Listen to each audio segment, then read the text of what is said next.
Back to my channel Assam ব্লগটো আজি বহুত মই এটা ভিডিঅ' লৈ আহিলোঁ। তো আগৰ ভিডিঅ'বোৰ চাই কেনেকুৱা পালে মোক নিশ্চয় জনাব। তো আমাৰ লগত আছে দাদা আছে। তো আজি মানে কি কলেজত মানে কি তো দাদা গোটেইখিনি জনাব কেনে কি হৈছে গোটেইখিনি কথা জনাব।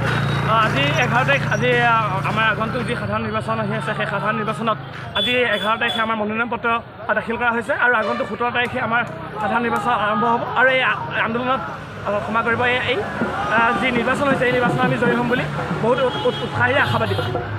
ধন্যবাদ। জয় অসম। খালি ভিডিঅ'টো শেষলৈ চাই থাকক।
সাগরের চুরুয়া